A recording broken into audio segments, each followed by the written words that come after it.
Hi, it's Sandy Parker and welcome to Crafting for Almost Everyone.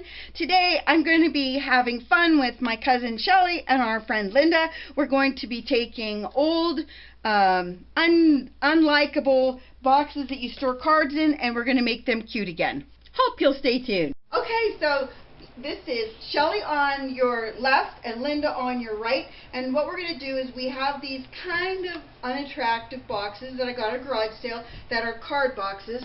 You probably can see inside. They already have, it's nice because they already have the dividers that say, you know, what they're for, and so I thought it'd be fun to redo them, and so we're going to paint them and repaper them. These are Linda's paper choices, and Shelli's box is a little smaller, so her paper choice is that, and then we're going to paint the edges. Linda's got this pink, and Shelli's got, okay, so girls, you go at it, and I'm going to do this box, but I don't know what I'm going to do to it yet, so there you go. You're going to want to make your paper about a half or a quarter of an inch shorter than your box. Shorter, so 8 inches. I would probably write down your measurements so you don't forget. Same with, I would only do this much because your top, you're going to have to do the quarter-inch deal again. You know what I mean? So Sandy, will my top be a separate piece then because this well, flips up? On this piece in the back, it's all one. We could just score that line, I think. Okay. But in the front, I don't know. This is kind of a tough curve. We could make it one piece, and then you could maybe draw with a pencil to make your mark. I don't know. Shelli's is easier because it's all straight. You pick the hard one. Square. You pick the hard one, that's all I'm saying. It's a tricky one.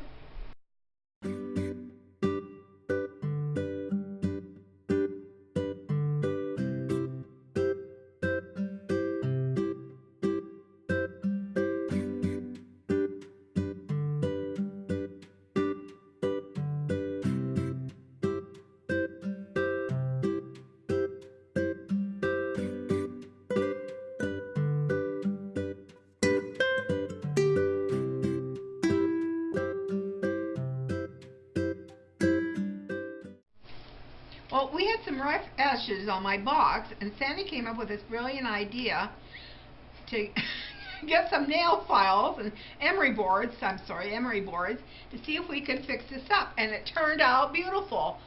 This is what she used to do my top of my lid, and it evened it all out. She gave me one of those. Rough edges. Turned out really nice. Stampin' Up! Used to sell those as their file, but I don't think they do anymore. And I was looking for them, and I went on Split Coast Stampers, which is where a lot of Stampin' Up!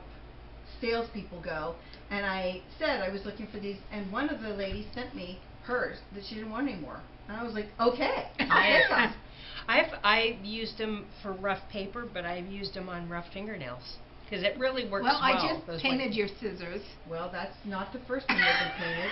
It won't be the last. At least do you want me to clean them? At least it's a pretty color. It's pretty. Don't worry. Everything is fixable, Linda. Unfortunately, you got in the inside, so now it's on my finger. Jeez. Well, now you have pink. Now I'm pink and blue and green and white and turquoise. I got it all. Oh, those nail files work perfect for that. It does. It started out so rough, and it just I keeps know looking it. better and better. This side over here, you see that? Oh yeah. Flip that in there. It's just a little hard with this. Yeah. Right here. Shel, you want to talk about yours? Yours is pretty much done. Pretty much done. This is my beautiful box. Love it. Then I have these cards that actually were curled because they didn't fit in the box. So Sandy said, just use the paper cutter. So I cut a little bit off of each side, and now they fit in there perfect. And I have storage for my cards. Look how. Show it off. Do it, Vanna. Look, got all these fabulous prizes. If the price is right, then it could be yours. If the price is right. How about you, Linda? You ready to show yours? Yeah. Okay. These are my cards, and they're green and purple to match my paper perfectly. And this is my finished box. And we cleaned up the lines, so now it works perfectly. Looks pretty. It looks pretty. Okay, I'll show you mine. Oh, mine is attached paper. Ignore it. Ignore the ripping. Okay. Okay, here's my box. It's wooden, so I did have the advantage of that over them, but I did have to paint the inside, which did kind of stink, and I couldn't get in the corners. I'm going to use my little brushes for that because I'm still working on that. But they were impressed at my cutting skills around the hinges. I just snipped the paper. I just snipped it so that it matched, but you can see I still have green paint on everything. And I didn't do the bottom yet. I don't know what I'm going to do with the bottom. I haven't decided about the bottom, but I do have another piece I'm going to put on the top that has a big bubble in it. I'm ignoring that though. So that's my box, and you've seen all of our work for the day. When the three of us started making our project, what we found was that cutting the paper and figuring out the sizes was something that everyone kind of struggled with.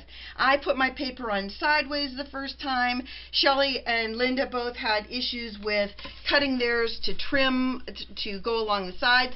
So what I thought I would do, because some of the video is cut out, is I thought I would show you some paper cutting techniques, and hopefully that will help you in your card making and in doing any projects like this.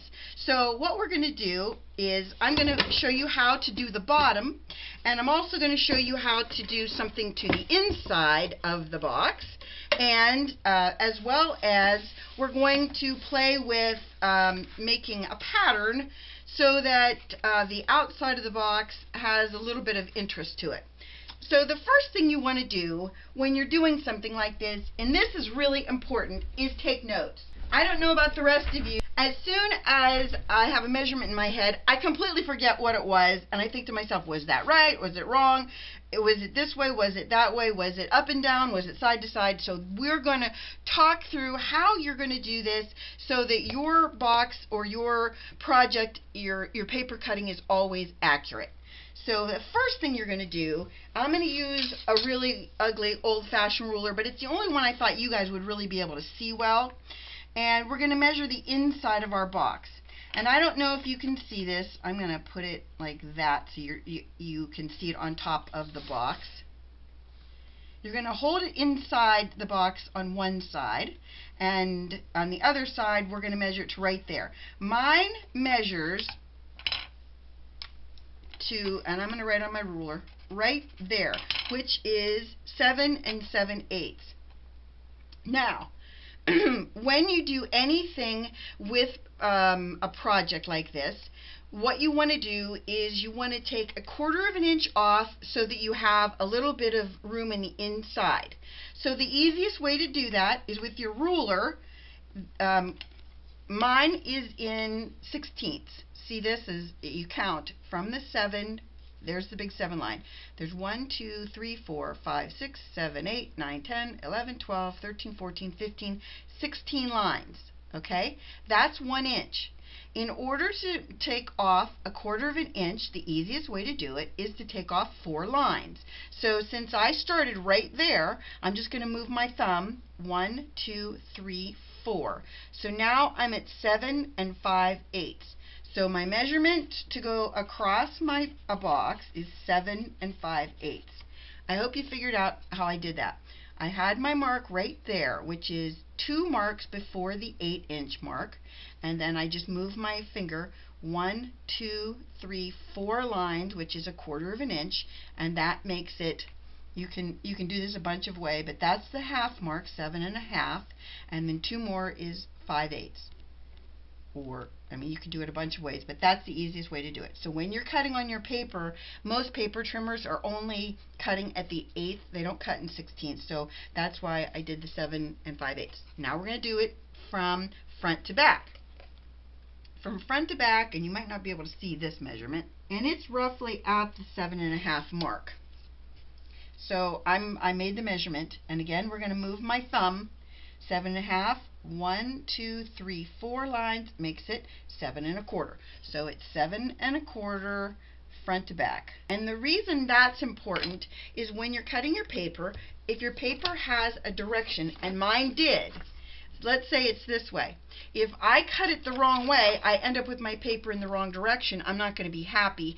And I wasted one of my sheets, so I really was unhappy about that, because then I had to go to a whole new paper pad and try and figure out a paper that I liked. And this is the closest I got to a paper that I liked. Okay?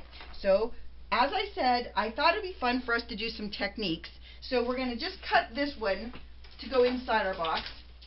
When you use your paper trimmer, this cut bar on the bottom, it's not a cut bar, sorry, this measuring bar. A lot of people use their paper trimmers in the reverse so that the numbers face them, but really these are designed so that you can use this to pull the paper closer to you. You can see I've made some marks on my paper trimmer. The reason for that is the most common cuts I do is 5 1/2 and 4 1/4. So I put little marks there just so I can quickly, and 7 inches and 5 inches for a 5x7 card. It makes it so that I can easily just remember where to put things. Make sure you always butt it up against this. Always use this bar. This bar is crucial for straight paper trimming. Then when you turn your paper for the 7 1/4, there's a 7, and then you can count these so that you know that 4 of them is 1/4. And 1, 2, 3, 4. So you put your paper right there.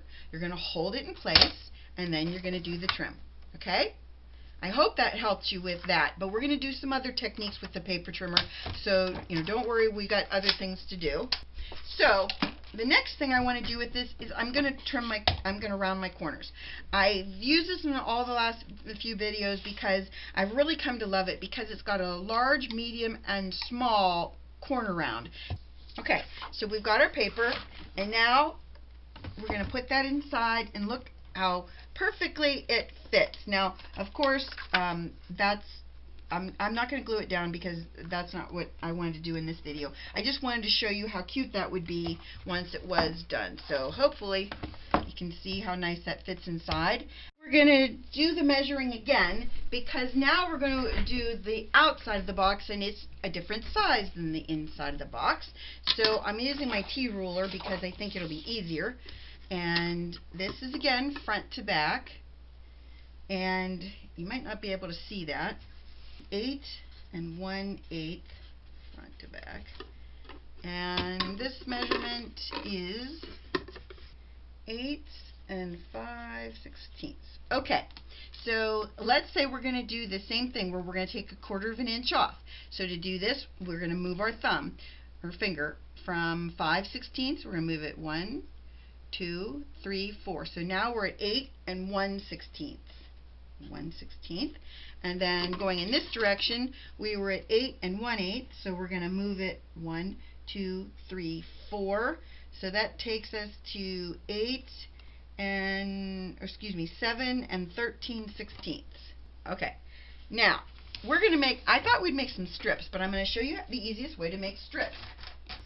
First thing we're going to do is we're going to cut our paper the size that we want it, and I'm going to do 8 1/16.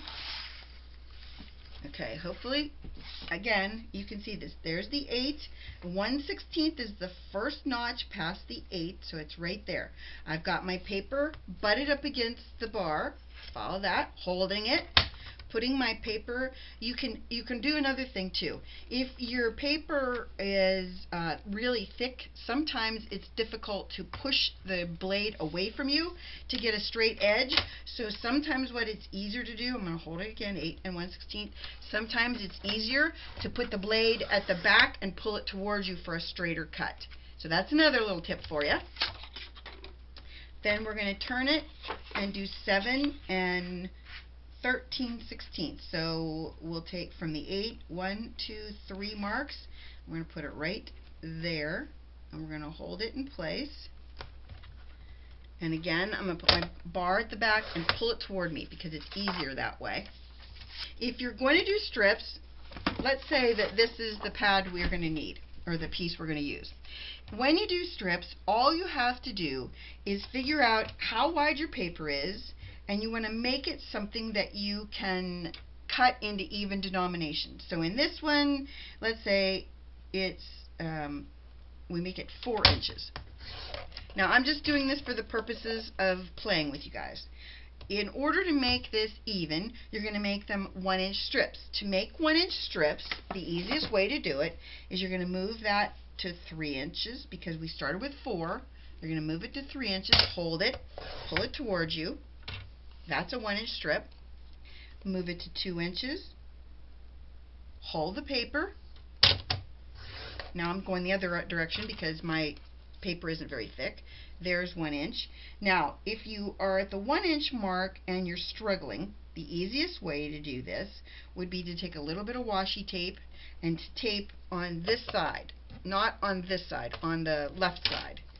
But I'm going to hopefully hold mine so it's lined up. What I mean when I said that about the washi tape is this. You take a little piece of washi. Anytime you're using your paper trimmer and you're a little bit iffy about if your paper is straight, I don't know if you can see this line right there. There's a line on my trimmer. So what I can do is I can put my paper up against that line on the left side. Then I put a little bit of washi. Let's see if I can do this and put it down in there. I'm going to put the washi right there. If I wasn't on camera, this wouldn't be hard to do, but of course it's not as easy when you're on camera. Okay, so you put a little bit of washi on the left side, and then your paper is completely straight. I don't know if you can see my mark. My washi held my paper the way I wanted it. I can put my bar down, and you want to make sure, I mean, I didn't use a very long strip, but you can put your strip going this way and it'll hold it lengthwise better, but you want to make sure you look at your paper and make sure it's laying on that line the whole way. Then you can pull it towards you, and there you go. The last thing I want to show you how to do is to cut something out with your paper trimmer that's a little bit unusual. And in this case, I'm going to show you how to cut this out. We're going to cut the angle of this, we're going to cut that, and we're going to cut this piece beside it. So the first thing we're going to do is we're going to line it up so that we can cut the strip. And I'm going to take my trimmer, my bar, and if you can see this little piece right here, it's a little mark that's on your trimmer. That tells you where your blade is. So you're going to want to put your blade where you want it to stop. And a lot of times I don't do that right on top of it. I do it a little bit short, and then I'll cut my paper the rest of the way, just because I don't want to. If I can't see it, especially when I'm making a video, I can't stick my head on top of it. So I don't want to run the risk of having you guys see me really screw it up. So I'm just going to run my blade as far as I can up to that mark, and see, I'm trying to stop this mark before it hits that line. Follow that? Okay. You can see I'm a little bit short of it. That's okay.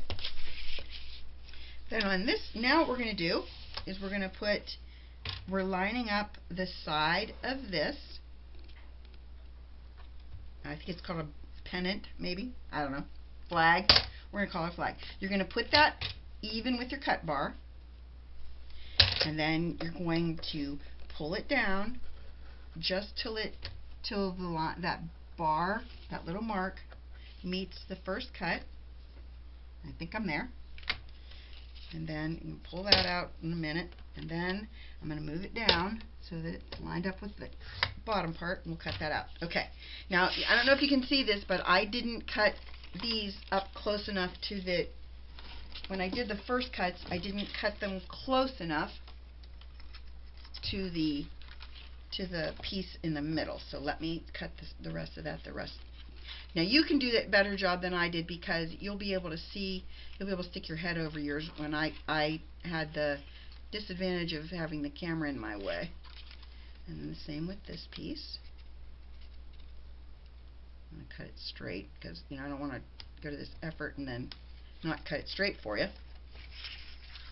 And then the same on the bottom, I didn't go all the way up, so let me just trim that out. Okay, so we've cut out a lot of it so far.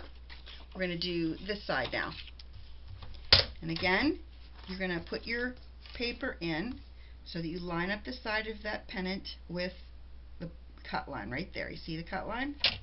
And then I'm only going to move my blade up until it gets to that white line.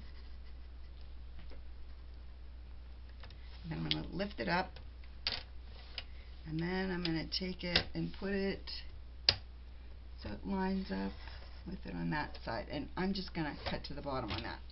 Okay, then you're going to put your paper in, and we're going to do the sides, just like we did before. Okay, take your trimmer and cut up to that mark. And then I'm going to move it down so that, again, so that this part of that line is in my cut bar. Moving it, you got to hold this, and then you have to move this blade up to where the blue ends, right there. And as you can tell, I didn't cut enough because my head was in the way, or the thing was in the way, but this piece is ready to come out. And the only one we didn't cut enough on is that one and this one. Oops, I didn't cut it straight. Yeah, there's my problem, is when I didn't cut it straight with my scissors. So then, if you wanted to cut these angles, we can cut that with a paper trimmer, but I personally think when you've got angles like that, it's easier to cut with just by hand.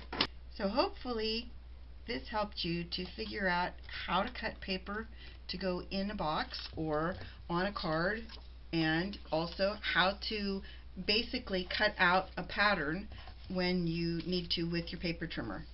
I thought I'd show you one more thing so that you know how to do it when you're Mod Podging. The things that I've done wrong is I put too much on, I don't coat the surfaces correctly. It's just, I've just done some things that you don't want to do. So I thought I would just go over really quickly with you the best ways to Mod Podge so that you have a good basis for it. I painted my box the color that is going to be underneath. And then this is the paper that I'm going to put on top. First thing you want to do is make sure that you put your paper in the right direction, because remember, we cut it exactly to fit. So if I put it on this way, I've screwed it up. So you want to make sure you put it on the right way. When you do Mod Podge, and I have the big Mac Daddy jar, oops, not even on the right side, and this is the gloss. They do have a matte, but the matte, I haven't found the matte to be really matte. I found it to be more shiny than matty. I made that up. Okay, the first thing you want to do is you want to take your brush and you want to do a thin but decent coat of Mod Podge on your base. It's important that both pieces of contacted material are touching each other with glue. So what you want to do is you want to put your glue, which is our Mod Podge, on this. Then you also want to coat the back of your paper. The reason for that is it gives it a really good seal, basically.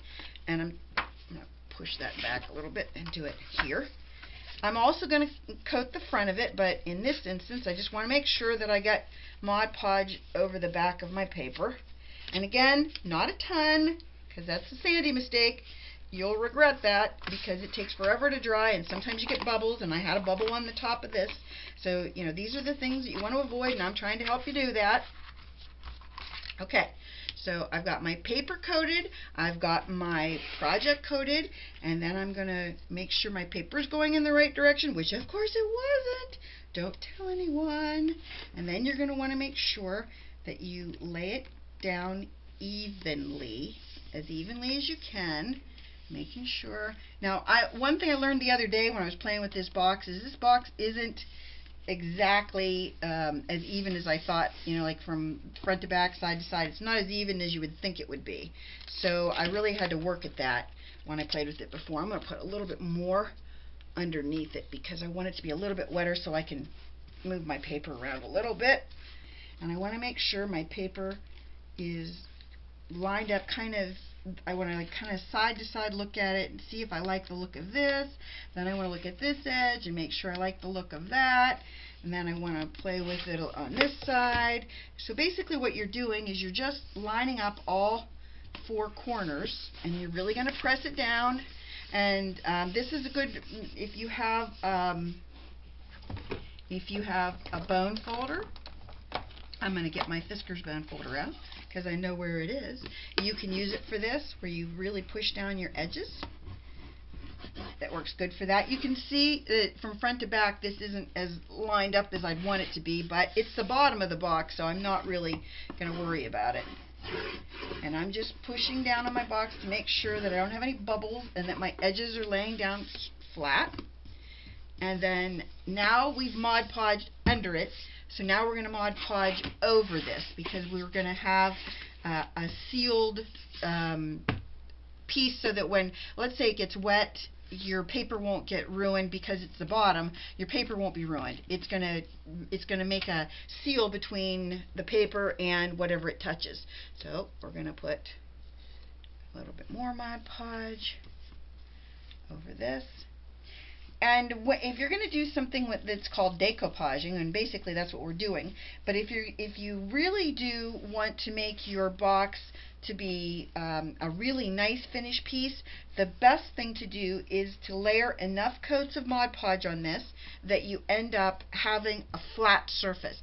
So right now we have a raised edge for the paper. If you did enough coats of Mod Podge over this, you wouldn't see that. The other thing is when you make your next layer, I don't know if you can see, I brushed in this direction when I did it. When I do my next layer, and I'm just going to do this for the sake of the video, when I do my next layer, I'm going to want to go this way, so I get rid of the lines that I had from this line, from this first coat. And so you're just going to keep doing that back and forth. Each coat goes the different directions. So the first coat I'm doing all my lines in this direction. And you want to make sure you didn't get any big drippage over the edge, because that's going to be bad. Yes, I said drippage. I don't know if that's a word or not. Okay, you can see right there I have a bubble. You want to make sure you push down on that and get that bubble out of there. You probably can't see the bubble, but I can. And anywhere you have a lift, you can see it's lifted up.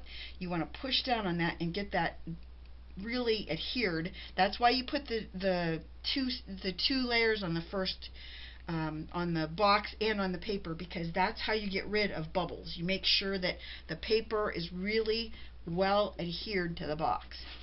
I'm just making sure that all my bubbles are gone, and then I'm going to run my brush over it in this direction. Remember, the next time I do it, I'm going to do it in another direction. That bubble is still there. That's bugging me. Okay. So, for now, I've got my bottom well coated. Now, when we did the project together, I had put several coats on the top. I'm also going to put some on the bottom or on the inside. I got a little edge there that's not glued down as much as I want it to. I got a bubble. So I have the inside piece of paper that I need to glue down too. But because this part is wet, I don't want to glue both of them at the same time. And this way we'll make sure that both papers, see, I got this other paper in here. Once I have this one dry, then I can glue this one down. But that's how you glue down Mod Podge. In case you ever wondered, that's the system. So that's my box, and you've seen all of our work for the day. I hope that you give this a thumbs up, subscribe. Please tell your friends about me on social media, because you know I love that. And thanks so much for watching. Bye-bye.